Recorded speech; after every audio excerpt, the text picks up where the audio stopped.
وعمل صالحا وقال إنني من المسلمين.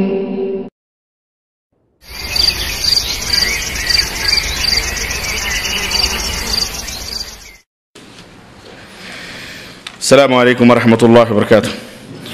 الحمد لله نحمده ونستعينه ونستغفره ونؤمن به ونتوكل عليه ونعوذ بالله من شرور أنفسنا ومن سيئات أعمالنا، من يهده الله فلا مضل له ومن يضلل فلا هادي له، وأشهد أن لا إله إلا الله وأشهد أن محمدا عبده ورسوله. أما بعد فإن خير الحديث كتاب الله وخير الهدي هدي محمد صلى الله عليه وسلم، وشر الأمور محدثاتها وكل محدثة بدعة وكل بدعة ضلالة وكل ضلالة في النار. قال الله تبارك وتعالى في كلامه المجيد: أعوذ بالله السميع العليم من الشيطان الرجيم، بسم الله الرحمن الرحيم.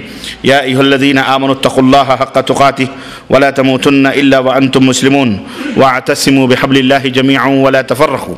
وقال تعالى في مقام آخر: يا أيها الذين آمنوا اتقوا الله وابتغوا إليه الوسيلة وجاهدوا في سبيله لعلكم تفلحون. اللهم صل على محمد وعلى آل محمد كما صليت على إبراهيم وعلى آل إبراهيم إنك حميد مجيد. اللهم بارك على محمد وعلى آل محمد كما باركت على إبراهيم وعلى آل إبراهيم إنك حميد مجيد. تمام قسم کی حمد و ثنا، کبریائی اور بڑائی اس اللہ عز و جل کے لیے لائق و زیبہ ہے جس نے ہمیں اور آپ کو پیدا فرمایا، اور بیش بہا درود و سلام اس ذات مبارک مطہرہ پر جن کا نام نامی اسم گرامی احمد مجتبیٰ محمد مصطفیٰ صلی اللہ علیہ وسلم. برادران اسلام، نوجوان دوستوں، بزرگوں اور بھائیوں اور قابل احترام معزز علماء کرام، آج بتاریخ 4 ذی القعدہ 1428 ہجری مطابق 14 نومبر سن 2007 عیسوی کو المکتب التعاونی للدعوت والارشاد وتوعیۃ الجالیات کے زیر اہتمام اس خوبصورت سے ایڈیٹوریم میں جو اجلاس منعقد ہوا ہے محافظہ 2 آدمی کے تحت، اس میں جس موضوع پر آپ حضرات سے گفتگو کرنے کی سعادت حاصل کرنے جا رہا ہوں، وہ موضوع اعلانات کے ذریعے آپ حضرات کو معلوم ہوا ہوگا. وہ موضوع ہے وسیلے کا بیان اور قبروں اور زیارت قبور.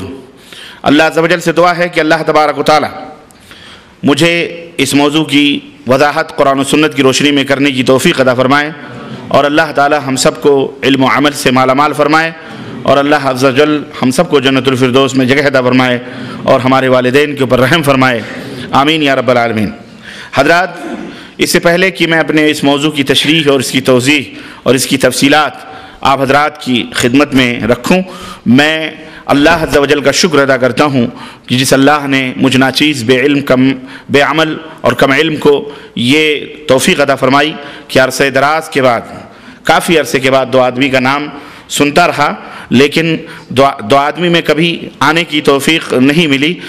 عرصے دراز کے بعد یہاں کے احباب ٹیلی فون کے ذریعے اور قرب و جوار میں بیجادیہ اور دیگر احباب کرتے رہے، لیکن آج اللہ عز و جل نے مجھ ناچیز کو یہ توفیق بخشی کہ میں اپنے ان ہنستے اور منور اور روشن چہرے رکھنے والے بھائیوں کے درمیان موجود ہوں، اور میں یہاں پہ کھڑا ہو کر اللہ اور اس کے رسول کی کچھ باتیں بیان کرنے کی سعادت حاصل کر رہا ہوں. میں اللہ عز و جل کا شکر ادا کرتا ہوں. اور اس کے بعد میں اس مکتب کے مدیر محترم کا بھی، المکتب التعاونی دعوت ارشاد و تجارت 2 آدمی کے مدیر کا بھی میں شکر ادا کرتا ہوں جنہوں نے مجھ ناچیز کو یہ موقع دیا. اور اس کے بعد میں اپنے خاص برادرم حضرت مولانا ریاض الدین صاحب حضرت اللہ کا بھی میں مشکور ہوں، جن کی جد و جہد اور جن کی جد و جہد اور کوششوں کے نتیجے میں میں آج آپ کے سامنے کھڑا ہوں. اور ساتھ ساتھ اپنے قرب و جوار سے، مختلف مکاتب سے، جالیات سے آئے ہوئے اپنے محترم علماء کرام کا، اور قرب و جوار سے آئے ہوئے اپنے احباب کا، اور اس بستی کے لوگوں کا بھی میں تہہ دل سے مشکور ہوں کہ آپ حضرات اپنا قیمتی وقت، جبکہ آج بدھ کا دن ہے اور صبح آپ کو ڈیوٹی بھی دینی ہے، اس کے باوجود بھی آپ یہاں تشریف لائے اللہ اور اس کے رسول کی باتوں کو سننے کے لیے. اس محبت میں اللہ تعالی ہم سب کے آنے جانے، اسی طرح بریدہ سے آئے ہوئے اپنے احباب کا بھی میں مشکور ہوں کہ ہم سب کی اس حاضری کو اللہ تعالی قبول فرمائے، اور اللہ عز و جل ہمیں جنت الفردوس میں جگہ عطا فرمائے، آمین یا رب العالمین. دوستوں اور بھائیوں، وقت کی قلت کو محسوس کرتے ہوئے، چونکہ صبح ڈیوٹی بھی کرنی ہے آپ حضرات کو، میں آپ حضرات کا زیادہ وقت تو نہیں لوں گا، لیکن اس مختصر سے وقت میں ایک اہم موضوع آپ حضرات کی خدمت میں رکھنے جا رہا ہوں۔ اس سے پہلے کہ میں اپنے اس موضوع میں داخل ہوں، چند باتیں گوش گزار بنیادی طور پر کر لیں۔ سب سے پہلے اپنے سوئچ آف کر لیں موبائلز جتنے بھی ہیں، تاکہ جتنی دیر بھی بیٹھیں سکون کے ساتھ بیٹھیں، نہ ہمیں ڈسٹرب ہو نہ آپ کو ڈسٹرب ہو۔ دوسری بات یہ ہے کہ آج کا جو یہ موضوع ہے یہ بڑا ہی اہم اور بڑا ہی بنیادی موضوع ہے، اور آج کا یہ موضوع جس حصے سے متعلق ہے وہ حصہ بڑا ہی حساس اور بڑا ہی ضروری حصہ ہے، یعنی عقیدہ توحید سے متعلق آج کا یہ موضوع ہے وسیلے کا۔ اس عقیدے کی صحت اور عقیدے کی درستگی اور عقیدہ صحیح ہونا چاہیے، اس میں کسی کو کوئی اختلاف نہیں ہے۔ ہر ایک کی خواہش اور ہر ایک کی چاہت یہ ہوتی ہے کہ اس کا عقیدہ درست ہو، ایمان صحیح ہو، کیونکہ اس کو پتہ ہے کہ اعمال جو ہم کرتے ہیں ان کا دار و مدار ایمان کی صحت اور درستی کے اوپر، اسی کے اوپر اس کا مدار ہے۔ اگر ایمان غلط ہے، عقیدہ صحیح نہیں ہے، تو انسان ہزار اعمال کر لے، اچھے سے اچھے اعمال کر لے، ان اعمال کا اللہ رب العزت کے ہاں کوئی ان کی وقات یا اس کی کوئی اہمیت نہیں ہوتی ہے۔ نمبر تین، تیسری بات جو ہمیں ذہن نشین کرنی ہے آج کے موضوع کے تعلق سے، وہ یہ نقطہ ہے کہ امت محمدیہ کے اندر انحرافات، یا اس سے پہلے جو امتیں تھیں، یہود تھے، نصارہ تھے اور دیگر نبیوں کی امتیں جو گزری ہیں، ان کے اندر جو انحرافات پیدا ہوئے، جو گمراہیاں آئیں، جو بھٹکے وہ اور جہنم کا یا اللہ کے غضب کا یا اللہ کے عذاب کا وہ قومیں شکار ہوئیں، ان انحرافات کے اسباب کیا تھے؟ یقیناً ہم پورے اسباب تو نہیں بیان کر سکتے، بہت سارے اس کے اسباب تھے، لیکن اس میں ایک بنیادی سبب یہ بھی تھا کہ وہ، یا آج کے جو امت کے اندر انحرافات یا اختلافات موجود ہیں، آج یا کل جو لوگ بھی انحرافات کے، گمراہیوں کے شکار تھے یا بدعقیدگی کے شکار تھے، اصل بنیادی سبب، بہت سارے اسباب ہیں لیکن ان میں ایک بنیادی سبب یہ بھی ہے کہ اللہ کے کلام اور انبیاء اور رسول کے کلام کو سمجھنے کے لیے، ان کی باتوں کو سمجھنے کے لیے انہوں نے اپنے ذہن اور اپنے دماغ کا استعمال کیا۔ من مانی اللہ اور اس کے رسول کی باتوں کی تعبیر کرنا، من مانی اپنے مزاج سے اللہ اور اس کے رسول کی باتوں کے معنی اور مفہوم امت کے اندر بیان کرنا، یہ بھی تمام اسباب میں سے ایک سبب تھا۔ آج بھی امت کے اندر، مسلمانوں کے اندر بہت ساری جو غلط باتیں، بدعقیدگی کی باتیں، گمراہیوں کی باتیں جو پھیلی ہوئی ہیں، ان کا بھی بنیادی اسباب میں سے ایک سبب یہ ہے کہ وہ قرآن و سنت کے معنی اور مفہوم کی تعیین اپنے دماغ اور اپنے مزاج اور اپنی منمانی کرتے ہیں، جبکہ اصول یہ ہے، ضابطہ یہ ہے، اور ہمارا منہج اہل السنہ والحدیث کا یہ ہے کہ قرآن کی اور احادیث کی باتوں کو علی منہج فہم سلف نے جس طرح سمجھا ہے، سلف سے مراد صحابہ کرام رضوان اللہ علیہم اجمعین ہیں، ان کے شاگرد ہیں، تابعین ہیں، تبع تابعین ہیں، یعنی اللہ کے رسول صلی اللہ علیہ وسلم کو اللہ تعالیٰ نے قرآن دیا اور انہوں نے سمجھا، اور اس قرآن کو جس طرح اللہ کے نبی صلی اللہ علیہ وسلم نے اپنے صحابہ کو سمجھایا اور انہوں نے معنی بیان کیا، صحابہ نے اپنے شاگردوں کو سمجھایا، تابعین جن کو ہم کہتے ہیں انہوں نے جس طرح سمجھا، ہمیں بھی اسی طرح سے قرآن و سنت کو سمجھنا چاہیے۔ جس طرح انہوں نے سمجھایا ہے، ایک لفظ کا معنی جیسے انہوں نے بیان کیا ویسے ہمیں بھی بیان کرنا ہے اور قیامت تک بیان کرنا ہے۔ اس میں ہمارے دماغ میں وہ لفظ سمجھ میں آئے نہ آئے یہ الگ بات ہے، اس کی حکمت ہم سمجھ سکیں نہ سمجھ سکیں، سمجھ رہے نا، لیکن جس طرح ہم کو حکم دیا گیا ہے، جس طرح ہم کو بتلایا گیا ہے، اسی طرح ہم سمجھیں بس۔ یہ اصول ہے، یہ ضابطہ ہے، اور ہمارا یہی منہج ہوگا، اور یہی ہر اہل سنت والجماعت، ہر مومن آدمی کا یہی منہج اور یہی طریقہ جنت میں لے جانے والا ہے۔ اس کے برخلاف ضلالت اور گمراہیاں، ہر آدمی کو اس کے مزاج کے مطابق چھوڑ دو تو پھر ہر آدمی اسی سے کفر نکالے گا، آپ اس سے توحید نکالیں گے، وہ آدمی اپنے مزاج سے اسے کفر نکالے گا، آدمی اس سے شرک نکالے گا، آدمی اسی حدیث سے بدعت ثابت کرے گا۔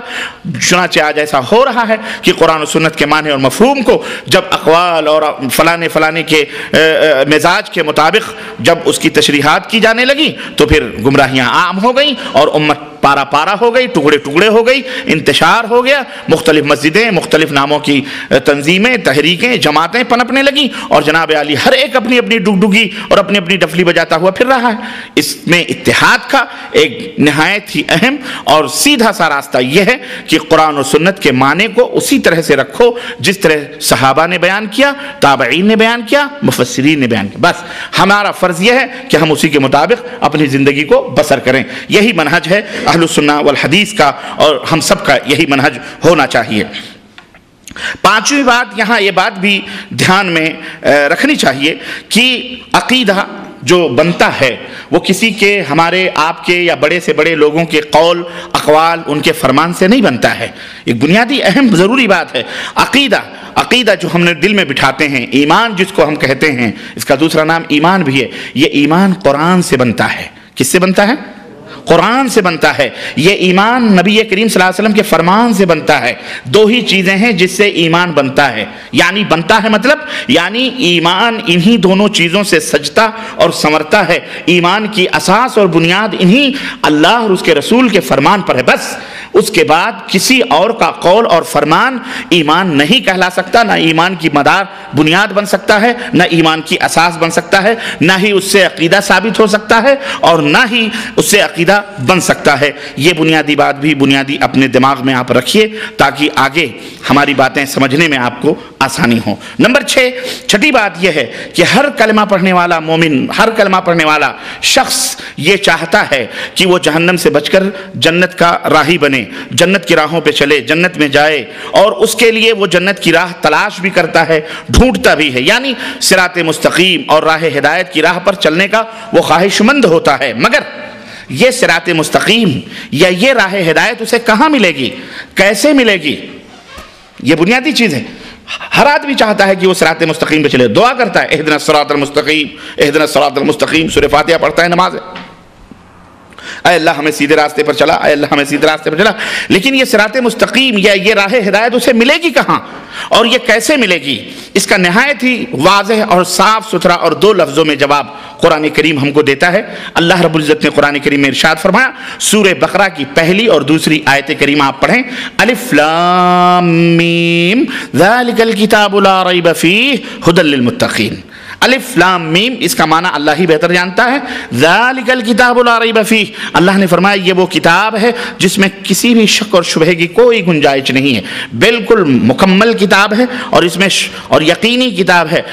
ھدی للمتقین، اس میں متقیوں کے لیے ہدایت ہے، اہل تقوی کے لیے ہدایت ہے، جو برائیوں سے، گناہوں سے، معصیت سے، کفر سے، الحاد سے، شرک سے، بدعات سے دور رہتے ہیں، حرام سے، چوری سے، چکاری سے اور دیگر کبیرہ گناہوں سے دور رہنے والے، اللہ کی باتوں پر عمل کرنے والے جو اہل تقوی ہیں، اس قرآن میں ان کے لیے ہدایت ہے، ان کے لیے ہدایت ہے۔ اور یہ ہدایت صرف متقیوں کے لیے اس قرآن میں ہدایت نہیں ہے، بلکہ اللہ رب العزت نے اور بھی اس معنی کو، قرآن کی ہدایت کو اور بھی عام کرتے ہوئے اللہ رب العزت نے فرمایا کہ اس میں ساری دنیا کے لوگوں کے لیے ہدایت موجود ہے۔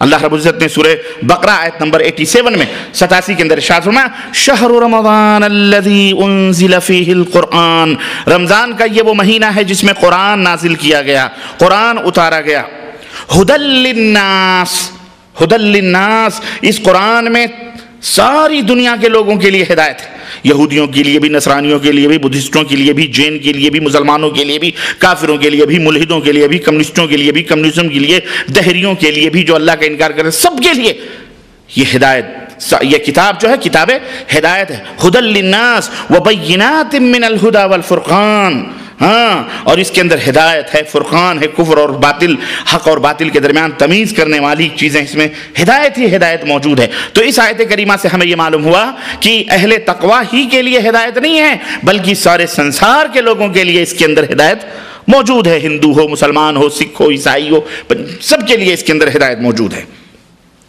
اور یہ سورہ بقرہ آیت نمبر 185 کے اندر یہ آیت کریمہ موجود ہے۔ پھر یہ جو ہدایت کی تاثیر ہے، ہدایت کا جو یہ اثر ہے، یہ کسی ملک کے لیے خاص نہیں، کسی زمانے کے لیے خاص نہیں، کسی قوم کے لیے خاص نہیں، کسی خاندان کے لیے خاص نہیں کہ ہدایت کی یہ تاثیر صرف عربوں کے لیے ہے یا عجم کے لیے ہے یا امریکی کے لیے ہے یا یورپ کے لیے ہے یا مشرق والوں کے لیے ہے یا مغرب والوں کے لیے، نہیں، بلکہ جہاں جہاں بھی اللہ کی حکمرانی ہے، جہاں جہاں بھی اللہ تبارک و تعالیٰ کی حاکمیت کا سکہ چل رہا ہے، وہاں وہاں سب کے لیے تاثیر ہدایت اس کے اندر موجود ہے۔ چنانچہ اللہ رب العزت کا فرمان سنیے، اللہ فرماتا ان ہوا الا ذکر للعالمین، ان ہوا الا ذکر للعالمین، یہ سارے عالموں کے لیے اس کے اندر ہدایت ہے اور اس کے اندر ذکر ہے، نصیحت ہے، یعنی اس کو پڑھ کر کے آدمی سدھر سکتا ہے، سج سکتا ہے، سمر سکتا ہے۔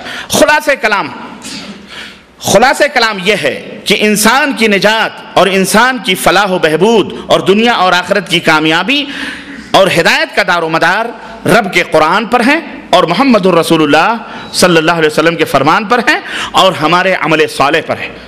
ہمارا ایمان اور عقیدہ رب کے قرآن اور فرمان کے مطابق ہو اور ہماری زندگی، ہمارا عمل صالح حضرت محمد الرسول اللہ صلی اللہ علیہ وسلم کے فرمان کے مطابق ہو، تو اس طرح سے یہ ہمارا عقیدہ، ہمارا اخلاق، ہمارے معاملات، یہ سب کچھ اس کو بند کر دیں پلیز، جزاک اللہ خیر، یہ سب کچھ قرآن و سنت کے مطابق ہونے چاہیے، ہمارے عمل صالح سب کچھ قرآن و سنت کے مطابق ہونے چاہیے۔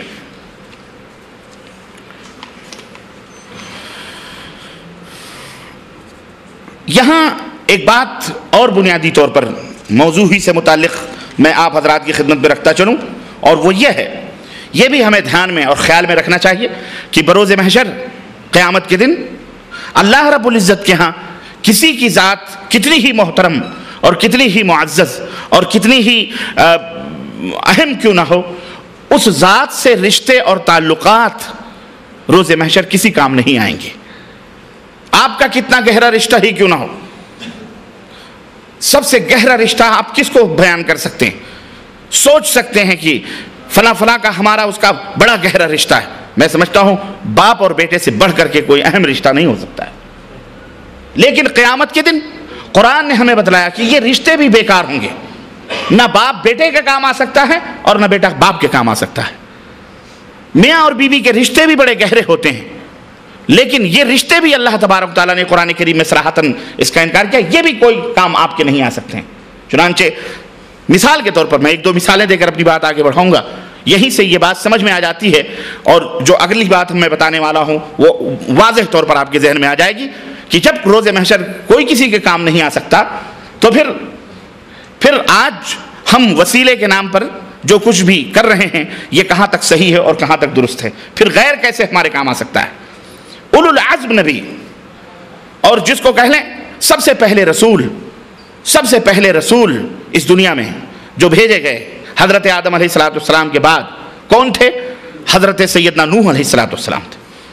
50 کم 1000 برس تک انہوں نے توحید کی دعوت دی اور لوگوں کو اللہ سے ڈراتے رہے اور لوگوں کو دعوت دیتے رہے کہ تم توحید پہ اوپر آ جاؤ، ایمان کو اپنا لو، لیکن کوئی بھی شخص، چند اشخاص جو تھے ان کی کشتی میں آئے بہت ہی تھوڑے لوگ، ان کا اپنا خود کا بیٹا صلبی بیٹا وہ خود اپنے باپ کی دعوت کے خلاف ہو گیا اور اس نے اعلان بغاوت کیا۔ چنانچہ قرآن کریم میں اللہ رب العزت نے عذاب جب بھیجا اور حضرت نوح نے اپنے لخت جگر نور نظر اور کو دیکھا کہ وہ تھپیڑوں کی نظر ہے اور وہ لہروں کے اوپر تیر رہا ہے اور وہ اب اور تب کا مہمان ہے، وہ جانے والا ہے، ایک باپ اپنے ڈوبتے ہوئے بچے کو بچانے کے لیے کوئی سہارا نہیں سوائے اللہ عز و جل کے، تو اللہ عز و جل کو آواز دیتا ہے، جسے قرآن میں اللہ رب العزت نے بیان فرمایا کہ وَنَادَى نُوحٌ رَبَّهُ فَقَالَ رَبِّ إِنَّ ابْنِي، نوح نے اپنے رب کو پکارا اور کہا اے اللہ میرا بیٹا غرق ہو رہا، من اہلی، یہ میرا اہل ہے، میرا خون ہے، میرا نور نظر، میرا لخت جگر ہے، اللہ اس کو بچا لے وَإِنَّ وَعْدَكَ الْحَقُّ وَأَنْتَ أَحْكَمُ الْحَاكِمِينَ، اے اللہ تیرا وعدہ سچا ہے اور تو احکم الحاکمین ہے۔ یہ اللہ رب العزت سے حضرت نوح علیہ السلام نے سفارش کی، قال یا نوح، اللہ نے آواز دیا اے نوح